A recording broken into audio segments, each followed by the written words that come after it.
एक हरे भरे गांव में अनन्या नाम की एक जिज्ञासु और भावुक लड़की रहती थी।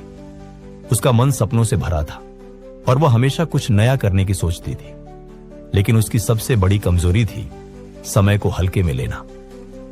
अनन्या की मां कुछ साल पहले गुजर चुकी थी और वह इस बात का पछतावा करती थी कि उसने उनके साथ पर्याप्त समय नहीं बिताया। इसके अलावा अनन्या को एक सुनहरा मौका मिला था। गांव के पास शहर में एक बड़े स्कूल में शिक्षिका की नौकरी। यह नौकरी उसके सपनों को सच करने का रास्ता थी, लेकिन इसके लिए उसे एक कठिन परीक्षा की तैयारी करनी थी और समय बहुत कम था। गांव में एक प्राचीन मंदिर के बारे में एक रहस्यमयी कहानी प्रचलित थी।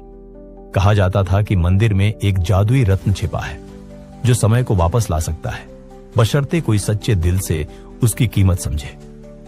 अनन्या को यह कहानी बचपन से आकर्षित करती थी। वह सोचती, अगर मुझे वह रत्न मिल जाए तो मैं अपनी मां के साथ बिताए पलों को वापस ला सकती हूं। एक दिन गांव में एक बूढ़ा साधु आया।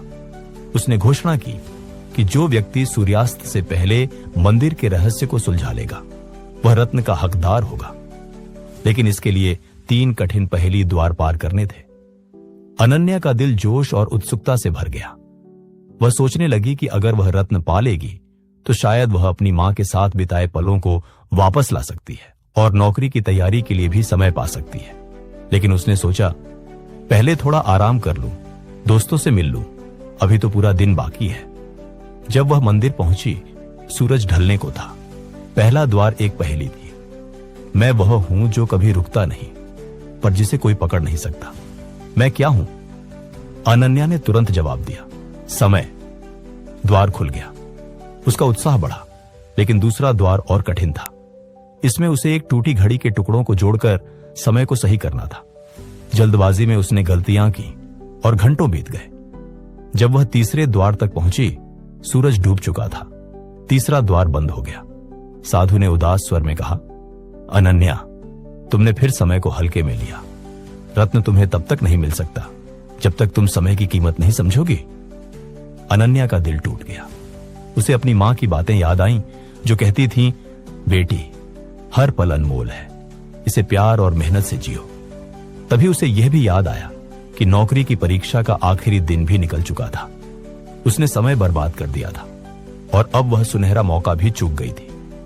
वह मंदिर के पास बैठकर रोने लगी। उसका मन पछतावे से भारी हो गया। न मां के साथ बिताए पल लौटे, न रत्न मिला और न ही नौकरी का मौका। साधु ने उसे पास बुलाया और एक छोटा सा दर्पण देते हुए कहा, रत्न बाहर नहीं, तुम्हारे भीतर है। समय की कीमत समझो और अब से हर पल को संभालो। अनन्या ने उस दर्पण में अपनी आंसुओं से भरी आंखें देखी और ठान लिया कि वह अब समय को व्यर्थ नहीं गंवाएगी। उस दिन के बाद अनन्या ने अपने जीवन को बदला।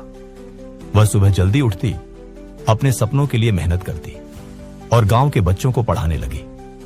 उसने एक छोटा स्कूल खोला जहां वह बच्चों को न केवल किताबी ज्ञान देती बल्कि समय की कीमत भी सिखाती। अपने काम और प्यार से उसने अपनी मां की यादों को जीवित रखा। भले ही वह नौकरी का मौका चूक गई, लेकिन उसने समय के साथ अपने लिए एक नया रास्ता बनाया। दोस्तों, समय एक अनमोल खजाना है जो एक बार चला जाए तो कभी नहीं लौटता। हर पल का सही उपयोग करो, क्योंकि पछतावे से बड़ा कोई दुख नहीं। अगर आपको यह कहानी पसंद आई हो तो इसे लाइक करें, अपने दोस्तों और परिवार के साथ शेयर करें और ऐसी ही प्रेरणादायक कहानियां सुनने के लिए हमारे चैनल को सब्सक्राइब करना न भूलें। धन्यवाद।